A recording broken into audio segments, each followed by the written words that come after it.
What triggers you?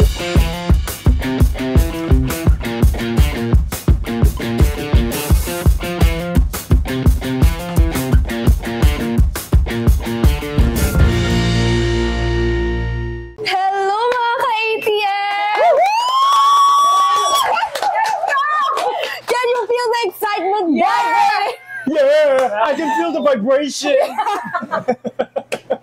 Vibrating! Paano? So, eto na nga, nandito kami ngayon, ayan, sa room 16 sa Capitolio, Pasig. Ayan, sa likod ito ng Tito's Latin and Brew. At para mas specific, may makikita kayong vending machine. Ayan, secret bar ito, guys. So, sa likod ng vending machine, makikita nyo tong bar na to. Diyan na kayo, bro. Oo, tama. At syempre, sobrang thankful namin kasi nagtipon-tipon na naman ang magkakaibigan. Si Jeff. Yeah, guys, dapat kasama na namin si Jeff Moses, pero Wala kasi unfortunately, si Jeff. Oo. nasa taping niya. Pinagdadasal namin yung taping niya. He's Abot here. na yung 2 years. Pero gusto lang namin kayo bigyan ng background. Kaming apat, ay 5 pala. Magkakaibigan na kami dati pa. And sobrang thankful kami kasi tagal na namin itong pinagdasal. Yes! Itong nangyayari. Yes. Na magkita-kita kami. Sa tagal na hindi nakita kami. Correct. Pero introduce muna natin yung sarili natin para sa Sige. mga hindi Okay. nakakilala. Let's Sige. start with you. Hello mga ka-ATM, ako nga pala si Vince Maristela. At ako naman po si Cheska Fausto. I am Thea Ashley. At si Sean Lucas po ito. Si Jeff Moses, insert here. Ito. Ay, Jeff. Hi, Jeff! Ayun. At kami ang bubuo ng grupong ito. Yes. At syempre gusto namin na mas makilala niyo pa kami. So, nag-isip kami ng mga ilan lang na mga tanong na baka makatulong for you guys to get to know. Baka relate sila, gano'n. Yes. Pero eto nga, tignan niyo muna yung mga Pwede magsimula na Okay. muna. Diyan na, yan na. Ito, sisig. Okay. Ito yung salted egg chicken popcorn. Yes. This is sizzling chorizo and mushroom. Tapos I think ito ang Beef rib. rib crackling. So, gusto niyo muna? Ako, dito na muna ako sa... O, sige. Yan. Sige, ako din yan din ako. Ayan. Gaya-gaya eh. Gaya-gaya ka, bro. Habang kumakain tayo, kwentuhan naman natin sila. Paano ba tayo nagkakilala? Okay. Tama. Oh, paano nga ba? Paano nga ba? Well, kasi di ba, kami nung una talaga, isa sa mga una kong naging kaibigan sa GMA is si Jeff. And naging close kami ni Jeff. Ayun, inom-inom sa bahay, ganon. Tapos, in-invite ko din si Sean noon ng time na yun. So, kaming tatlo talaga yung the OG. Kaming tatlo nila, Jeff and ni Sean. And then, hanggang sa nag-evolve. Parang Pokemon. Yeah, exactly. We don't die, we multiply. We don't die, we multiply. Chilling like a building. Oo. And parang kasi Sparkada nung first muna Sparkada.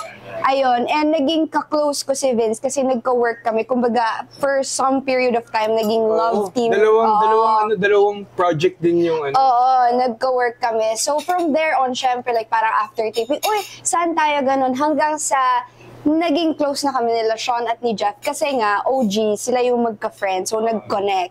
And then, Kami naman sa AOS, Yes. kami ganyan. Oo. Tapos kami yung naging close. Tapos, Oo. niya na lang ako. Saan ding it! Okay, kagat. Oh, it tastes like chicken. Sarap ng chicken din sa manok. Parang manok siya, guys. Okay siya, no? Pero anong meat kaya yung gamit nila dito, no? Wow! May mga ganun Food critic, ganun Anong part Oo, ng chicken? Galing ng tanong mo ko Sige, ano? Salted egg chicken popcorn. Ano kaya yung meat dito? Anong part ng meat? Part pala. Sorry. Pero let's start now with our first question. Medyo mabigat to agad. Oh, what triggers you to anger? Oh my God. Sa galit mo. Parang saya-saya lang natin biglang. Actually, yung galit kasi strong word. So siguro start natin sa inis. Okay. Nakakatrin sa Inis. inis mo. Ako na, simulan ko na? Go, so lang. Hindi, diretso na tayo galit. O sige boy, habang kumukuha ako sisig. Hindi, isa sa mga minsan nagagalit ako kapag may problema tapos nagsisisihan. Paano ang sisyan? Gets ko yun. Parang, minsan kasi pag may problema, ayusin mo na lang, di ba? Yun yung natural instinct. Parang isipin mo na lang yung solusyon. Minsan din, nagkakaroon na instance na, ikaw kasi, ganyan, blah, blah, blah. Kung ginawa mo to, alam mo yun, yung mga ganung bagay, sana hindi na sana na Yeah, pinagdadaanan. Kasi wala nang point. Kasi tapos Oo. na eh. Kasi tapos na eh. Solve na lang. Tama. Ang dami niyan, ha?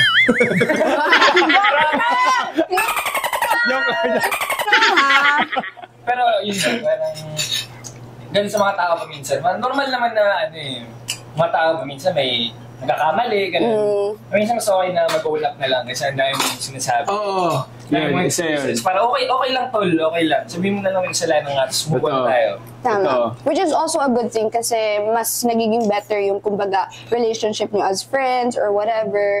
Kasi you wanna move past that. Okay. Tama. Ako, connected dyan siguro. Like, gets ko na, syempre lahat naman tayo nagkakamali. Ako din naman nagkakamali palagi.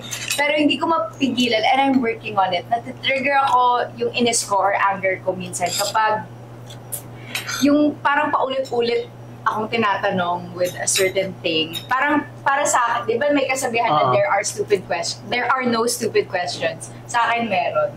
Minsan ganon, may ganon ako na parang common sense eh. Alam mo, minsan may Ganyan. experience din ako dyan na minsan kapag kunwari, alam mong medyo yung tao na yon may sakit siyang ganon. Mabilis ako mainis. Di ba? Pag alam mo na, di ba? Oo, pag alam mo na, pero pag kunwari, yung isang tao, parang, first time mo lang makilala, ganon. Parang hindi naman siya masyado nakakainis. Gets ko naman. Oo. Pero kapag kilala mo na, tapos parang, alam mo na to eh. Alam mo na dapat to eh. Yung mga nasa klase, bring out 1/2 sheet of paper, 1/2 ma'am. Yung mga Lengthwise or crosswise? lengthwise, ma'am. Lengthwise. Yung pahaba ba ito or yung paganto? Okay. Yun yung mga nakakainis. Di ba? Nag-inis Yes. sila ako. Kaya kami friends. Yeah. Tama. Ikaw, Yes, chess case. case. Ako, simple lang. Yung kapag naiinis ako or nagagalit ako, kapag yung isang tao na either nakamit ko lang or kakilala ko na, yung walang respeto sa akin. Yung talagang binabastos ako in a way. Example. Sample Yung lang yan. nabastos, check. Or dinidisrespect. Let's say, for Ilabas natin si example, kaibigang Jack. Jack. Okay. So, may kaibigan kaming si Jack. Oo. Yung parang ang dami namin, ganun. Kumbaga, public setting. Tapos parang, would just make random comments na hindi naman mabuti. Tapos naririnig nung iba na parang, do you really have to put that out there? Do you really have to have everybody like listening to that? And ito yung mga comments na degrading. Sa mema lang. Mema lang.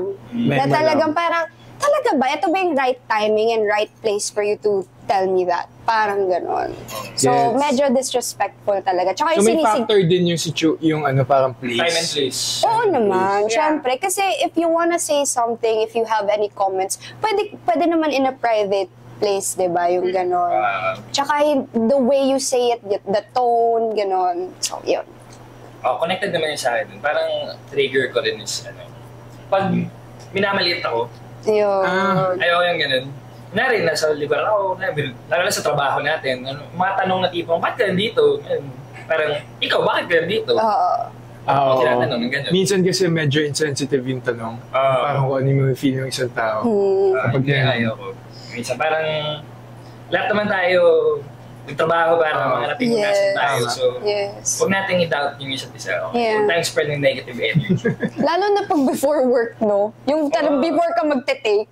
Oo. Oo, tapos biglang ganun, yung kailangan masaya yung emosyon mo, tapos biglang, ay, Diyos ko, Lord. O, di marunong tumayempo. Oo, timing nga, oo. Di marunong tumiming. Oo, Pero ayan. wait lang, kasi syempre we've tried some of the food already. So what do you think naman of the food na Una yung 16 poppers so far? Yes, and the sisig. Yeah, yun pa lang eh. So far, yung chicken is good. Sobrang lasa-lasa yung salted egg. Yes, that's true. It's really good. Ako gusto ko yung Oo. sisig. Ang sarap niya with kanin. Yes, Gusto ko nakakahila yung ng... yung parang, ito itong mga oil. Yes. sarap din siya. Yes. Halo mo sa kanin at sisig.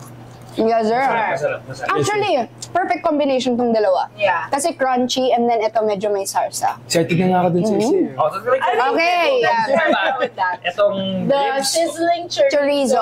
and mushroom. Ito na. Okay. Yeah. Oh, go. Wala akong diet ngayon. Oo. Pagkasama ko kayo. Ay, Talaga ba, Charmaine? talaga ba, Emma? Anyways, try natin to. So anyways, next naman tayo. Kanina anger, ito naman, mas mas positive naman tayo. Ano yung triggers nyo for killing? Oh! So, ladies first naman tayo. Sige. Kasi Teya, mukhang Diyan kayo siya magaling. yung mas may ano. Dak kayo magaling. Puro kilig. Mukhang hindi ba Joke lang. Ko naman. Oh. Pamiklok na. Go. Hindi ako, kinikilig ako kapag yung kahit hindi romantic partner, anyone, kahit friend, yung naalala niya yung na-mention ko lang in passing. Like, alam sinabi ko na, ay, gusto ko ng ganito. Tapos biglang next birthday ko, yun yung regalo niya sa akin. Yung mga ganung bagay. Ay, Teya, naalala. niya yung Naalala mga ko. sinabi ko. Kaya pala, hindi mo magkaroon. May joke sana ako. Joke lang. Talaga ba? Joke lang. Okay. Ito na natitrigger na yung anger ko. Ay, oh. Kalma. Okay, kayo na-adjust ka naman. Go. Ako, palano ko eh. Kinikilig nga! Ano ba? Oh. Hindi, take note ha. Charot. Kung nanonood man, kung charot. Wait na, anyways. Okay ka lang, te. Wait, inaano ko yung emotion.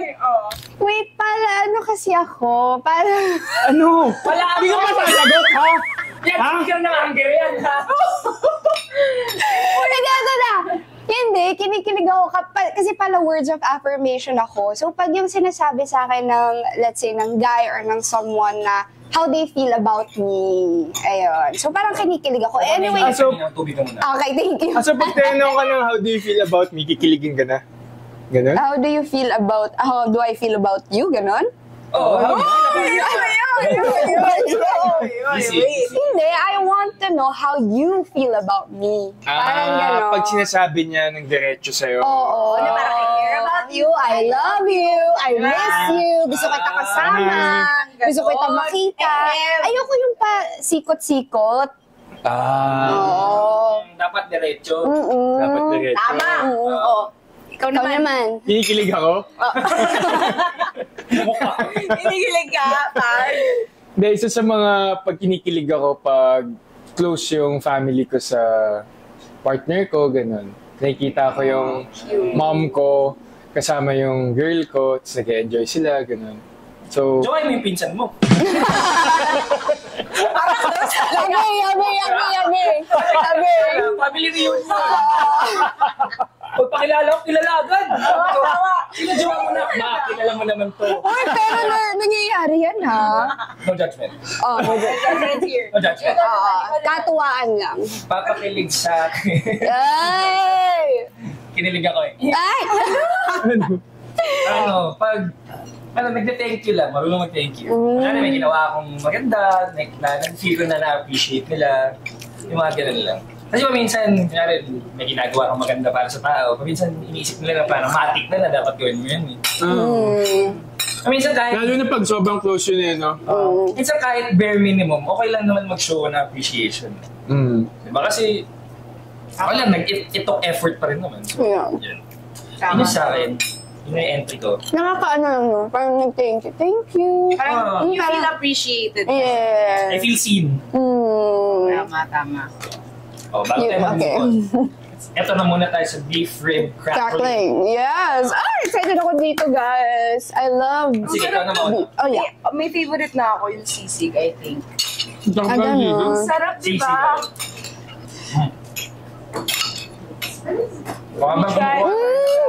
Habang kumukuha tayo ng beef rib crackling nila, Yes. ano naman ang triggers nyo for happiness? Oh, gusto mo mauna? Okay, Sige, go. Unahin mo na.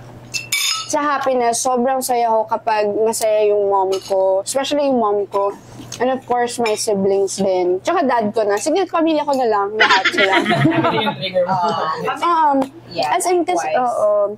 Kasi parang alam mo yun. Oo, basta alam niyo na yun. Parang alam ko yun. Tsaka ano, guys? Oh, makaka-relate kayo dito. Money! Oh, di ba kayo masaya sa money? Oh, ikaw, hindi ka ba masaya sa Siyempre money? masaya, di Oo. ba? Di ba? Pag Lalo na pagbibigyan mo ako ngayon. Ay, wag na lang. So dapat Okay. ganun para maging kaibigan ka. Ano? Money, money down. Money down muna. Kailangan na sumulto. Totoo naman, di ba? Kailangan natin. Oo, sige go. What triggers your happiness? Triggers my happiness. Food. Actually, Food talaga. pwede. Well, Well, anong setting? With friends, with a significant other, with your family. Food lang. Feeling ko lang parang ang ganda yung venue. Nga rin first time nyo rin mag-meet. Kailangan nyo kumain outside. Parang, Kasi it removes the awkwardness and you Yes. bond over something immediately. yes. Nagkasama din naman sa culture ng mga Filipino yun. Eh. Yeah, tama, Salo-salo. tama. Salo-salo. Yeah. o ikaw, anong trigger mo Wait for lang, nag-iisip happiness? pa ako. Sige ako muna. Vince. Happiness pag pag nakapag-workout ako. Yes. Parang sa akin, sad news. Honest lang. Di ba? At least honest. Ano ba? Akala ko ba consistent ka na mag-gym? Sabi mo eh. Consistent Oo, yan! consistent ako mag-gym. Di ko sinabing masaya ako. Magkaiba yun. There's a fine line. Oh. Okay? Ako, natitrigger yung happiness ko kapag nagagawa ko yung, alam ko sa sarili ko na nagawa ko yung trabaho ko ng maayos. Yes, actually. Or pag naka-compliment ako sa work na ginawa ko. Ano yung batayan mo na maganda yung trabaho mo? Ako, yung personal feeling ko, hindi masyado yung sa reception ng audience. But ikaw kasi sa sarili mo, alam mo kapag ginawa mo yung best mo sa isang Yeah. bagay. Okay. Totoo naman. May mga moments kasi parang after, let's say, pag-artista na cut, okay na yun. Pero you feel deep ikaw within, you feeling know. mo na, ay, hindi ko Kaya yun ko. yung Parang may best mo. kulang. It could have been better. And may mga moments din wherein like, cut, wow! Yeah. Ooh, that was... Yung proud Yes. ka agad Feeling sa mo sarili angas mo. Yes, Yeah. ang Tapos galing sabihin sa'yo ko. ng director, baka kailangan natin ibahin yun ah. Yung na-trigger na yung sadness ko doon. Anger, sadness. Direct, okay ba? Sama! Oh, pero natikman natin yung crispy beef crackling and ito. Ano naman thoughts yun sa dalawang yun? Kamusta naman? Ako, I, magiging pangalawa ko to. Second favorite mo to? Top 2, top 2. Top Wait, two. I'm trying it pa. I like these two. Ito, chorizo and then the beef. So in short, gusto mo lahat. Oh, yes. Ako, I think parang ata kami ni Vince, yung sisig tsaka yung Sudok. beef rib crackling. Ako sisig tsaka ito. Ah, Yung chicken. Masarap na yung chorizo. Ito parang masarap tong pulutan. Yung sisig. Sa mga umiinom dyan, di ako yan eh. Ano to? Dami yung reaction ah. Okay, oo nga, tama. Parang pupulutan niya eh. Yung mga food. Trigger rin yun ng anger ng mga sinungaling. Mapagpanggap. Oo, tama. So yun guys, yung nagtatapos ang una naming pagtitipon-tipon. And sana nakilala nyo kami and you'll get to know us more pa sa upcoming episodes. Yes, at syempre, we would like to thank, Room 16 for the delicious food and of course, the beautiful place sa ating shoot Yes! for today. Sobrang nag-enjoy po kami. Maraming salamat po. At marami pa kayong aabangan dahil unang episode pa lang to ng Triggered, our podcast with us. Ako at sila lahat at si Jeff na wala. Yes, Jeff, Abangan niyo si Next Jeff. time. Darating si Jeff. Yes. And syempre, to make sure na wala kayong ma-miss na episode, make sure to subscribe to ATM Adventure Taste Moments. So don't forget to hit the notification bell below para laging updated sa aming mga content. Yes. Subscribe! See you See you guys! guys! Wow! O, chibog pa. O tara, guys. Tara. Kain pa ulit.